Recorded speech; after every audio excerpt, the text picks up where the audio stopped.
কেন যাব কি সব শুনে তারপরে অনুমতি দিয়েছে।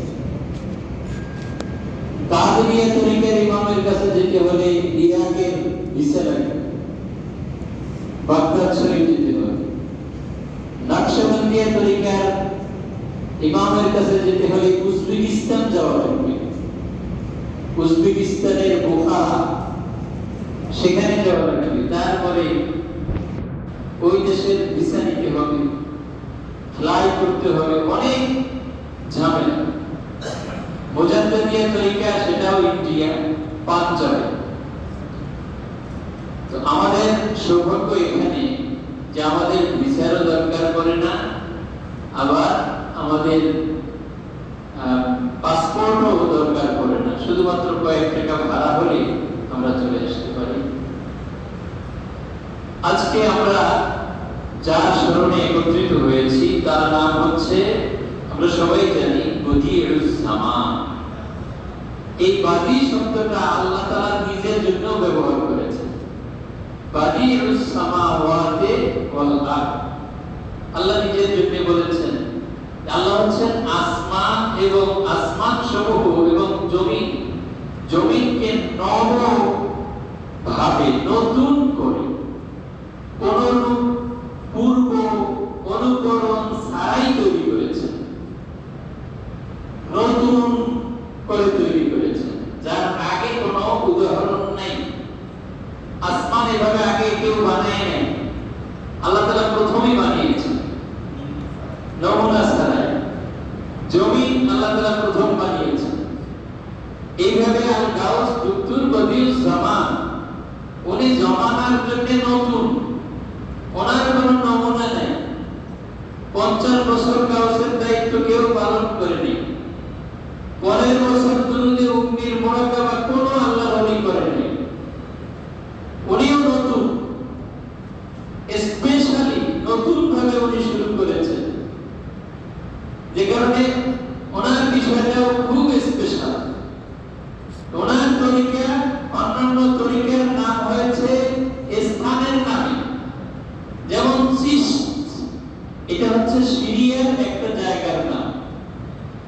ওই জায়গার নাম হিসেবে খাজা ইসহাক শামী চিশতি, ওনার সাথে সর্বপ্রথম এই চিশত শব্দটা যোগ হয়। এর পরবর্তীতে এই সিলসিলায় যারা আসে সবার নামের সাথে সেই চিশতি যুক্ত হতে থাকে। তারই ধারাবাহিকতায় খাজা মুঈনুদ্দিন ওনার নামের সাথে এটা যুক্ত হয়, চিশতি। তাহলে এটা হলো একটা জায়গা, সেটা হলো সিরিয়া। অনুরূপ কাদেরিয়া তরিকার ব্যক্তির নাম আব্দুল কাদের জিলানী, ওনার নামের সাথে সম্পর্ক করে। নকশবন্দিয়া, উনি যেদিকে তাকাতেন সেদিকে আল্লাহ নামের নকশা হয়ে যেত, এই জন্য নকশবন্দিয়া। মুজাদ্দিদিয়া, যেহেতু তিনি মুজাদ্দিদ আল-ফিসানি, এটা ওনার উপাধি, তিনি দ্বিতীয় সহস্রাব্দের মুজাদ্দিদ। তাহলে আমরা দেখতে পেলাম নয় স্থানের নাম, নয় ব্যক্তির নাম, নয় তার কোনো বৈশিষ্ট্য, নয় তার উপাধি হিসেবে তরিকার নাম হয়। কিন্তু মদিনার জামাত এখানে নতুন, নবত্ববাদী, আলাদা, স্পেশাল। এখানে ব্যক্তির নামেও হয় নাই, জায়গার নামেও হয় নাই। জায়গার নামে হলে হয়তো বিরোধী তরিকা, সেটা কিন্তু হয় নাই। ব্যক্তির নামেও হয় নাই, কোনো উপাধিতেও হয় নাই। কিভাবে হয়েছে? জামাআতে মদিনা, মদিনার জামাত। পৃথিবীতে শুধু আসমানে বা জমিনে নয়, আল্লাহর সৃষ্টির মাঝে, আল্লাহর আরশের চাইতেও দামি হইল মদিনা। কারণ মদিনা আল্লাহর হাবিবকে ধারণ করেছে, আর আল্লাহর হাবিবের দাম সকল সৃষ্টির উপরে। সুতরাং মদিনার দাম সব কিছুর উপরে, আরশে আজিমের উপরে, খানায়ে কাবার উপরে, মক্কা সকল কিছুর উপরে। সবচেয়ে দামি জায়গার সাথে সম্পর্ক করে এই জামাতের নাম হয়েছে। এই জন্য এখানে আল গাউস দুতুল বদিউজ জামান ওনার নাম সার্থক হয়েছে, যে ওনার তরিকার নামের দিক থেকেও উনি বাদী, আবার ওনার কর্মকাণ্ডের দিক থেকেও বাদী, অভিনব, কোন উদাহরণ আগে নেই। উনি সেইভাবে ওনার কর্মকাণ্ড দুরুদ উম্মিদ মুরাকাবা 50 বছরের গাউসের দায়িত্ব পালন করা ইত্যাদি ইত্যাদি কার্যক্রম সব কিছুর দিক থেকে ওনার নাম সার্থকতা লাভ করেছে। সম্মানিত উপস্থিতি, আমরা জানি আল গাউস দুতুল বদিউজ জামান রাদিয়াল্লাহু তাআলা আনহু, তার পিতার নাম হচ্ছে মুহতারাম ওয়াজিদ মিয়া রহমাতুল্লাহি আলাইহি, তার মায়ের নাম হচ্ছে মুহতারামা মেহেরুন নিসা রহমাতুল্লাহি আলাইহা, জন্মস্থান মীর ওয়ারিশপুর বেগমগঞ্জ নোয়াখালী বাংলাদেশ।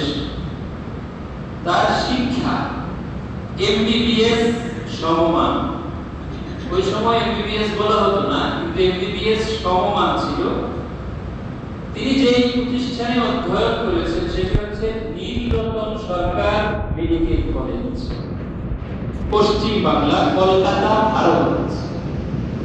পেশায় তিনি ছিলেন ডাক্তার, সংক্ষেপে এলাকার মানুষ বধূ ডাক্তার বলে তাকে সম্বোধন করতেন। তিনি হচ্ছেন প্রতিষ্ঠাতা ইমাম, জামাতে মদিনা বা মদিনার জামাতের প্রতিষ্ঠাতা ইমাম। কোন জামাতের ইমাম হতে হলে তার একটা কমপ্লিট কোর্স থাকা লাগে,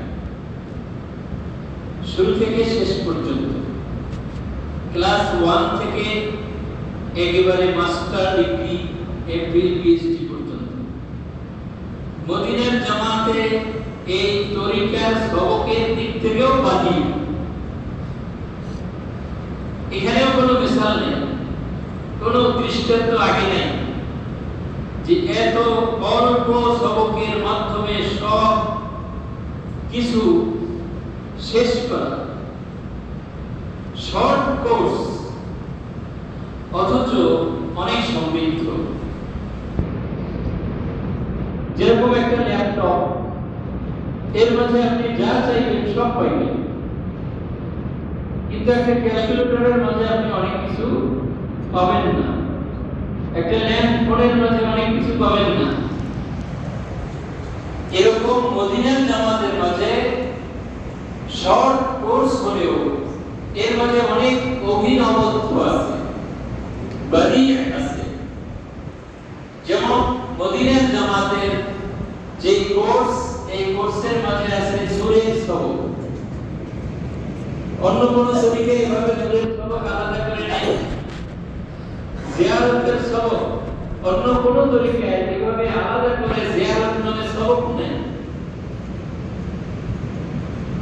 এবং মুকাররাবিন পর্যন্ত সবক, এছাড়া আরো কত কত সবক আল্লাহ তাআলাই ভালো জানেন।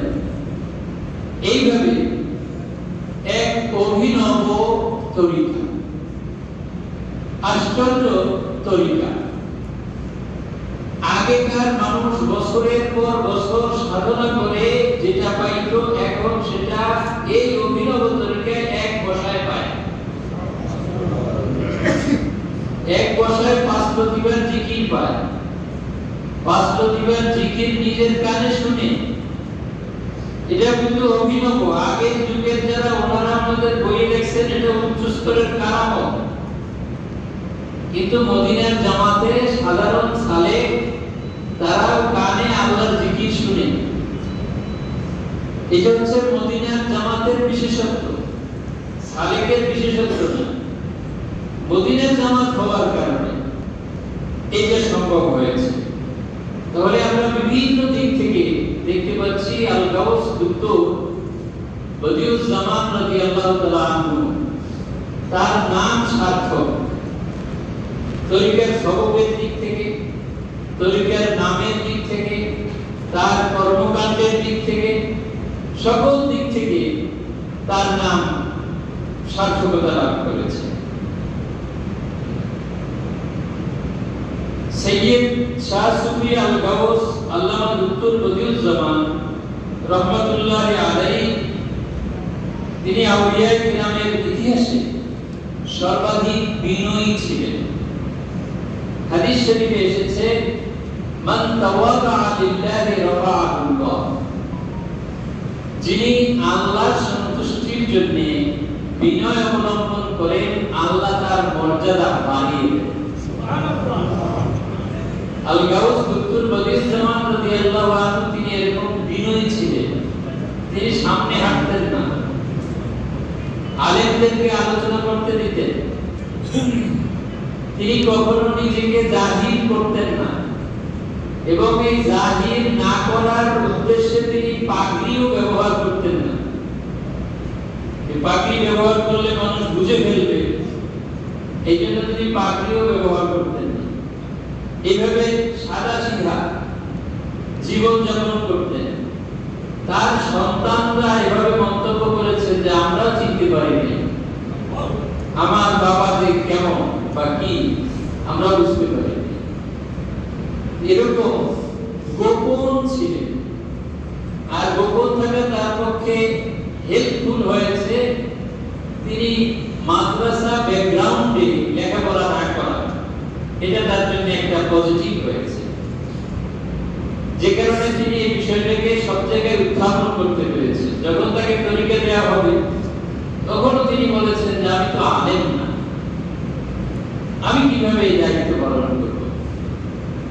তরিকার দায়িত্ব নিতে হলে আলেম হওয়া লাগে। গাউসে পাক কত বড় আলেম,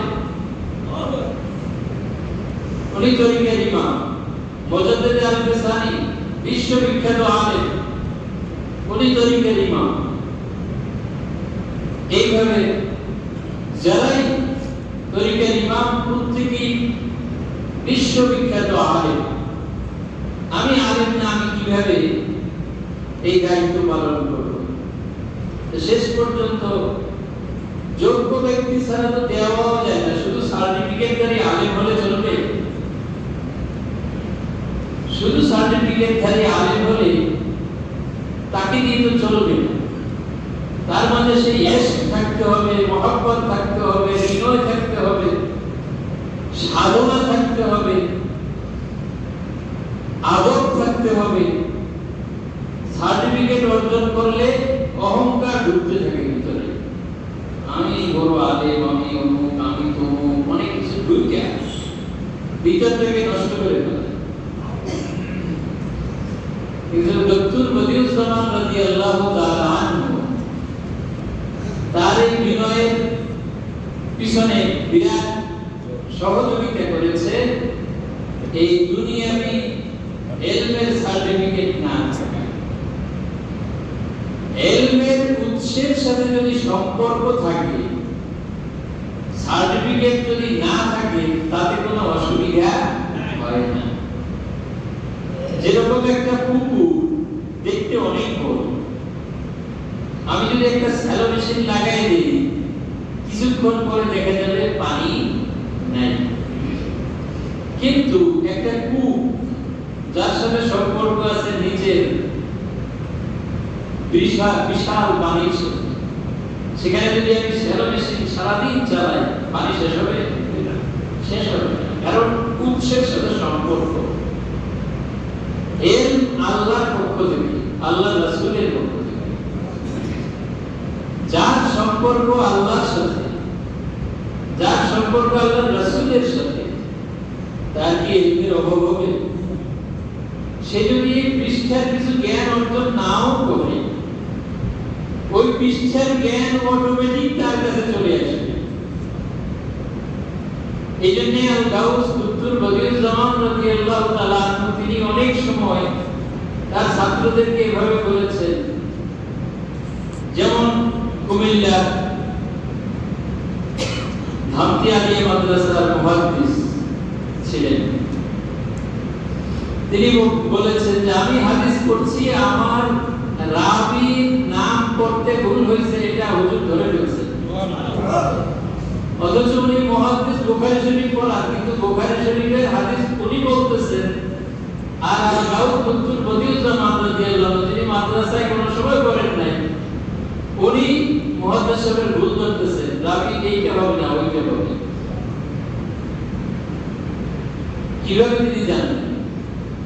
কারণ তার সম্পর্ক ইলমের উৎসের সাথে। ইলমের উৎস থেকে যখন ইলম আসে সেটা হয় নির্ভুল। আর মুখস্থের জ্ঞান অনেক সময় মানুষ ভুলে যায়, সেখানে ভুল হওয়ার সম্ভাবনা থাকে। এই জন্য আল্লাহর হাবিব সাল্লাল্লাহু আলাইহি ওয়াসাল্লাম বলেছেন, আল ইলমু ইলমানি, ইলম দুই রকম, ইলমুন ফিল কলব ওয়া যাকাল ইলমুন নাফি। একটা হলো কলবের জ্ঞান, এটা হলো উপকার। কারণ এখানে অপকার বলতে কিছু নাই, ক্ষতি বলতে কিছু নেই। এই জ্ঞানের সম্পর্ক সরাসরি আল্লাহর সাথে, আল্লাহর রাসূল সাল্লাল্লাহু আলাইহি ওয়াসাল্লামের সাথে। যে কারণে এখানে ভুল হওয়ার কোনো সুযোগ নেই, অপশন নেই। এই জন্য তিনি ছিলেন সর্বাধিক বিনয়ী, ইনসানে কামেল, আশিকে রাসূল সাল্লাল্লাহু আলাইহি ওয়াসাল্লাম। কারণ ইশকে রাসূল যদি না থাকে তার তো ঈমানই থাকবে না। ওই সিয়ারা দ্বীন ও ঈমান ই কদর দানি ও বাস দ্বীনে মা ইশকে মুহাম্মদ হুব্বে ও ঈমানে মা। দ্বীন আর ঈমান এটা হলো আল্লাহ রাসূলের ইশক আর মহব্বত। সুবহানাল্লাহ। এটা নাই মানে ঈমান নেই, এটা নাই মানে দ্বীন নেই। সুতরাং আল-গাউস দত্তুর বদিউজ্জামান রাদিয়াল্লাহু তাআলা আনহু, তিনি এই দিকে ইশকে মহব্বতে তিনি ছিলেন অসাধারণ। আদবে, বিনয়ে, আমলে, আখলাকে, সকল দিক থেকে তিনি ছিলেন অসাধারণ, অতুলনীয়। বিংশ শতাব্দীর অন্যতম শ্রেষ্ঠ আধ্যাত্মিক সাধক। 30 বছর এশার রুজু দিয়ে ফজরের সালাত আদায় করেছেন, যিনি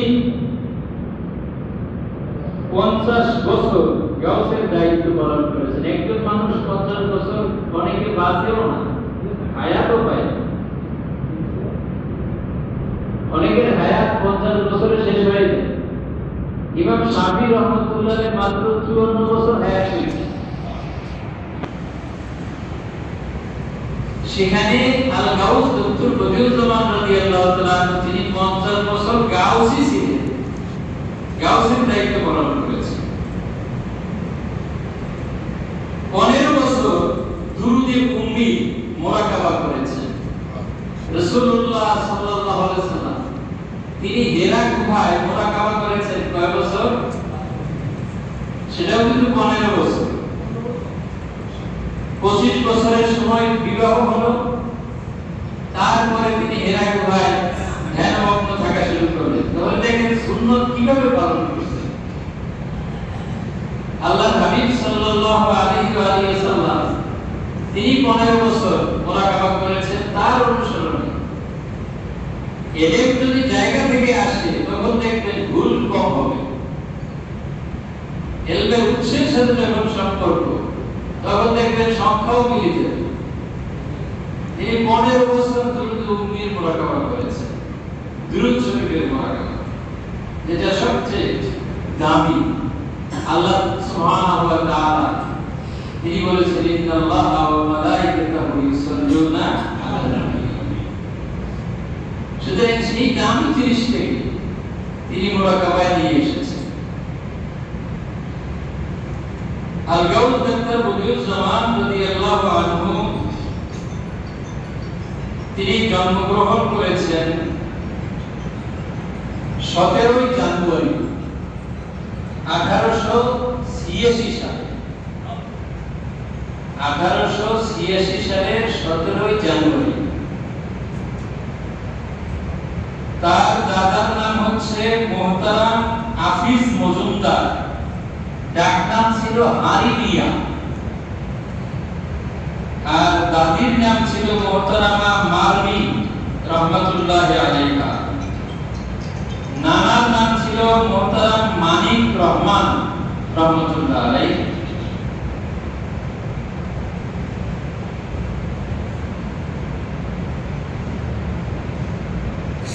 তার ভাই বোন ছিলেন 6 ভাই। 6 ভাই ছিল মোট। এই 6 ভাইয়ের মাঝে তিনি ছিলেন সবার ছোট। তাহলে যারা স্লোগান দেয় এক হলে দুই নয়, দুই হলে আর নয়, এটা কি সঠিক না ভুল? এটা ভুল, কারণ উনি 6 নম্বর সন্তান, ছেলে সন্তান। সুতরাং ওই স্লোগানে আমরা বিশ্বাস করি। তিনি ষষ্ঠ পুত্র বা সর্বকনিষ্ঠ সন্তান ছিলেন। তার শিক্ষা জীবন, তিনি স্থানীয় প্রাথমিক বিদ্যালয়ে তার শিক্ষা জীবন সূচনা করেন এবং সম্পন্ন করেন। এরপরে তিনি মাধ্যমিক স্তরে অধ্যয়নের জন্য সোনাপুরে অবস্থিত জুবলি স্কুল, সেই স্কুলে ভর্তি হন। এন্ট্রান্স সেখান থেকে পাস করেছেন, আমরা এখন বলি মেট্রিক বা এসএসসি। সেই এসএসসি পাস করার পরে তিনি কুমিল্লা ভিক্টোরিয়া কলেজে চলে যান। সেখানে তিনি ইন্টারমিডিয়েটে ভর্তি হন। 1904 সালে এইচএসসি সমমানের ফাইনাল পরীক্ষায় প্রথম শ্রেণীতে উত্তীর্ণ হন। ওই সময় বলা হতো এফএ তিনি পাস করেন। ফাইনাল আর্টস এই পরীক্ষায় তিনি প্রথম শ্রেণী পেয়েছিলেন। এরপর তিনি পশ্চিমবঙ্গের স্বাস্থ্য বিজ্ঞান বিশ্ববিদ্যালয় অধিভুক্ত কলকাতার শিয়ালদহ এলাকায় অবস্থিত নীলরতন সরকার মেডিকেল কলেজ ও হাসপাতাল, যার পূর্ব নাম ক্যাম্পবেল মেডিকেল কলেজ এবং শিয়ালদহ মেডিকেল কলেজ, এই দুইটা নামেই ওটা পরিচিত ছিল। এখানে তিনি ভর্তি হন এবং সেখান থেকে এমবিবিএস সমমানের ডিগ্রি লাভ করেন। অধ্যয়ন শেষে তার কর্মজীবনের সূচনা হয়। কর্মজীবন, তিনি তৎকালীন কুমিল্লা স্বাস্থ্য কমপ্লেক্সে সহকারী সিভিল সার্জন হিসেবে যোগদান করেন। একবার তার মা অসুস্থ হয়ে পড়ে। তিনি এই সংবাদ জানতে পেরে ছুটির দরখাস্ত করেন। সিভিল সার্জন ছিল খুব কঠোর মানসিকতা, সে আর ছুটি মঞ্জুর করেনি। পরে তিনি মায়ের খেদমতের জন্য চাকরি ইস্তফা দিয়ে অব্যাহতি পত্র দিয়ে চলে আসেন। আমার চাকরি দরকার নেই, মায়ের খেদমত দরকার। দেখেন না সচিব ছেলে বুয়েট ইউনিভার্সিটির কি প্রফেসর, কানাডা প্রবাসী, মা কয়দিন আগে বলে পৌঁছে গেছে, 1 সপ্তাহ আগে, কোনো খবর নাই। আর আল্লাহর ওলিদের আদর্শ দেখেন, আমার মা অসুস্থ, দেখতে যাইতে হইবে চাকরিরে গুলি পারি, চাকরি দরকার নেই, মায়ের দোয়া। বাইজিদ বুস্তামি কত বড় আল্লাহর ওলি হইছেন, মায়ের দোয়া লাগে না? ওয়াইসুল কারানি আল্লাহর রাসূলের সাথে দেখা করতে যাইবেন, পারতেছেন না, মা বসে আছে, মায়ের খেদমত করার আর লোক নেই। মা কত বড় দামি। সেই মায়ের অসুস্থতা, সুতরাং আমার চাকরি লাগবে না, চাকরি বাদ, চাকরি ইস্তফা দিয়ে তিনি চলে এসেছেন, বাড়িতে চলে আসেন। পরবর্তীতে চৌমোহনী বাজারের পূর্ব পাশে একটি ফার্মেসি দিয়ে চেম্বার শুরু করেন। উক্ত চেম্বারে একাধারে তিনি 67 বছর চিকিৎসা সেবায় নিয়োজিত ছিলেন, চিকিৎসা সেবা মানুষকে প্রদান করেছেন। হাদিস শরীফে এসেছে খায়রুন নাস মান ইয়ানফাউন নাস, সেরা মানুষ তিনি যিনি মানুষের উপকার করেন। একজন মানুষ অসুস্থ হয়ে গেছে, তার উপকারটা কি? তার চিকিৎসা করা। আল-গাউস দক্তর বদিউজ্জামান রাদিয়াল্লাহু তাআলা আনহু তিনি দুইটা রোগের চিকিৎসা করেন, একটা হচ্ছে শরীরের রোগ আর একটা হচ্ছে কালবের রোগ। তাহলে তিনি বাইরেরও ডাক্তার, ভিতরেরও ডাক্তার। মানুষের দুই রকম উপকার দরকার, একটা হচ্ছে জাগতিক উপকার আর একটা হচ্ছে পারলৌকিক উপকার। জাগতিক উপকার হবে কিভাবে? চিকিৎসা করলে। পরকালের উপকার হবে কাল সংশোধন করে দিলে, সেখান থেকে শয়তানকে তাড়ায় দিলে, সেটাকে পরিশুদ্ধ করলে। কারণ আল্লাহ তাআলা বলেছেন ইয়াউমা লা ইয়ানফাউ মালুন ওয়ালা বানুন ইল্লা মান আতাল্লাহা বিকলবিন সালিম। সেদিন আল্লাহ তাআলা সম্পদ দেখবেন না, জনবল দেখবেন না। সেদিন জনবল উপকার করবে না, সম্পদ উপকার করবে না, তবে যে একটা কালবে সালিম নিয়ে আসতে পারবে। তাহলে তিনি কালবে সালিমের জন্য কাজ করেছেন। আবার শারীরিক সুস্থতা, একজন রোগী বুঝে সুস্থতার কত দাম, সেই উপকারটা তিনি করেছেন, এবং সেটাও বিনা পয়সায়। কোনো অর্থ তিনি নিতেন না। তিনি অ্যালোপ্যাথিক চিকিৎসাও দিতেন, হোমিওপ্যাথিক চিকিৎসাও দিতেন। ক্ষেতের আইল দিয়ে সাইকেল চালিয়ে অসুস্থ মানুষের কাছে চলে যেতেন। এখন তো ডাক্তারের কাছে যাইয়া সিরিয়াল দেওয়া লাগে, তারপরে পাওয়া যায় না, টাকা গোনা লাগে। কিন্তু উনি উল্টো রোগীর কাছে যাইতেন, গিয়ে চিকিৎসা দিতেন।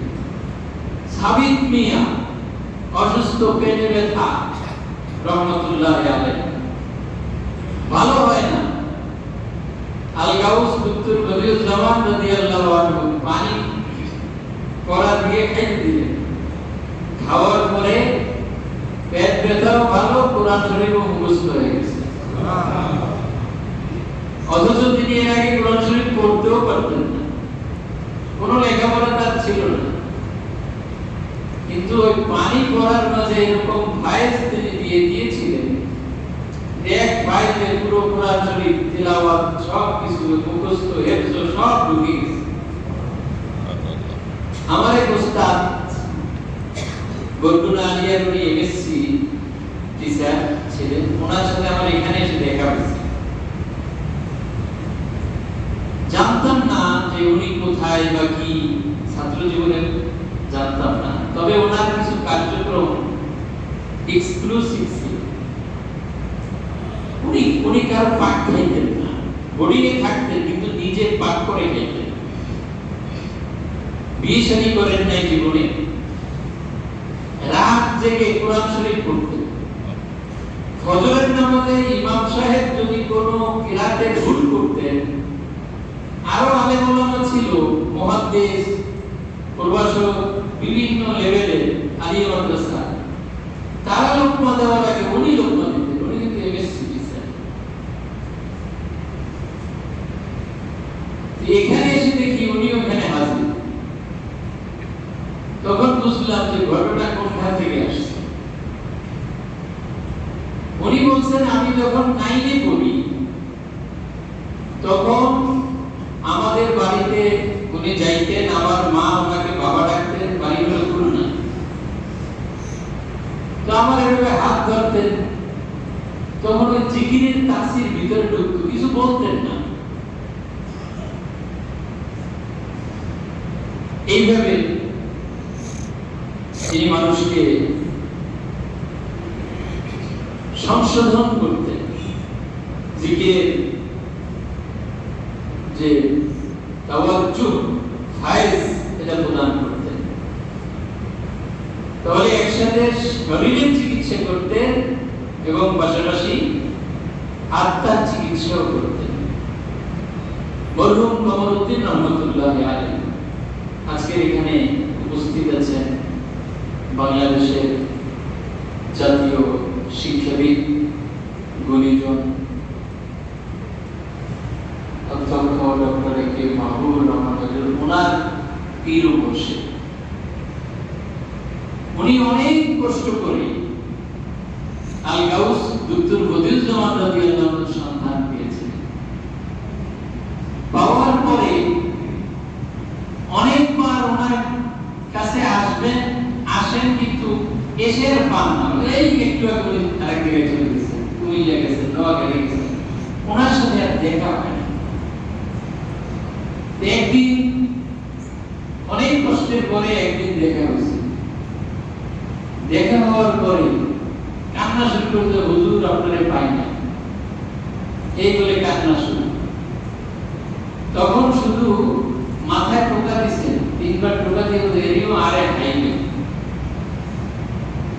এই কথা বলতে দেরি, কিন্তু তার সুলতানুল আসকার চালু হইতে দেরি হয়, সারা শরীরে চিকিৎসা হয়ে গেছে। এই তাওবা করানো, ইত্যাদি ইত্যাদি খেয়াল করা কোনো কিছু দরকার পড়েনি। শুধু এতটুকু বলছেন, কাজ হয়ে গেছে। এইভাবে তিনি আধ্যাত্মিক উন্নতি যাতে উম্মত করতে পারে, তিনি বলতেন যে আমার কাজ হলো উম্মতকে নবীর সাথে জুড়ে দেওয়া, এটা হচ্ছে আমার কাজ। যখন উম্মত নবীর সাথে সম্পর্ক হয়ে যাবে, এরপরে উম্মত কি আদায় করবে, কামাই করবে, এটা তার ব্যাপার। আমার কাজ এই পর্যন্ত, নবীর সাথে আমি জোড়া লাগাই, সম্পর্ক করে, এই হচ্ছে আমার কাজ। এরপর যদি তার মহব্বত থাকে, ভালোবাসা থাকে, আগ্রহ থাকে, সেই সামনের দিকে আগাবে।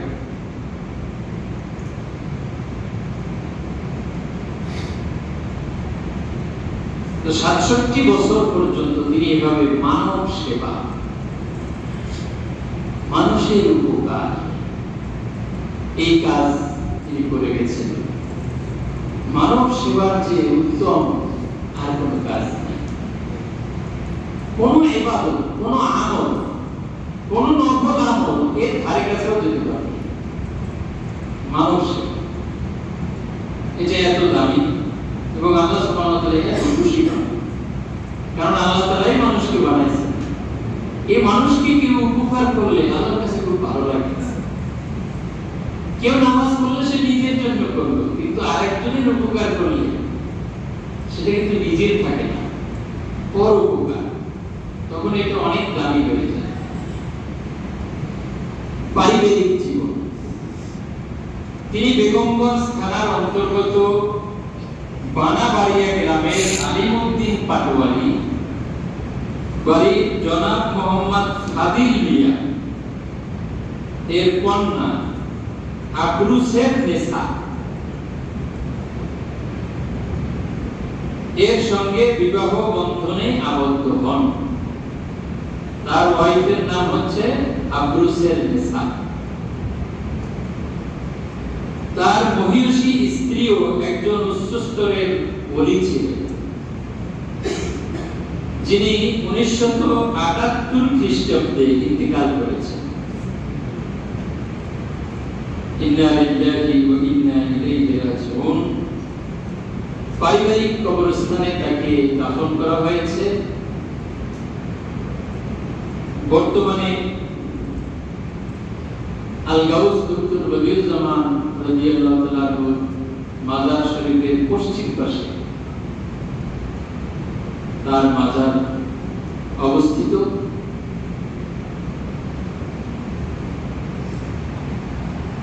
সন্তান সন্ততি, তিনি 7 ছেলে 3 মেয়ের জনক ছিলেন, যাদের মধ্যে 5 জন শিশু অবস্থায় ইন্তেকাল করেন। বড় হয়েছিলেন মাত্র 2 জন। এই 2 জনকে আমরা মনে হয় অধিকাংশই দেখেছি। একজন তো আসেনি অলরেডি, আরেকজন ইন্তেকাল করেছেন।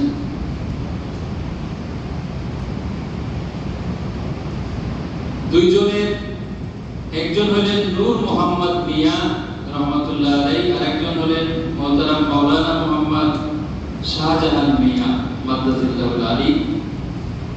তিন মেয়ে, একজন হচ্ছেন মুহতারামা কুতুবুন নিসা, আরেকজন মুহতারামা আকতাবে নিসা, আরেকজন মুহতারামা তাজকিয়ারা বেগম। মুহতারাম নূর মোহাম্মদ মিয়া রহমতুল্লাহ আলাইহি এর 4 ছেলে ও 4 মেয়ে। তারা হলেন মুহতারাম মুশাররফ হুসাইন, আমরা সবাই চিনি তাই না?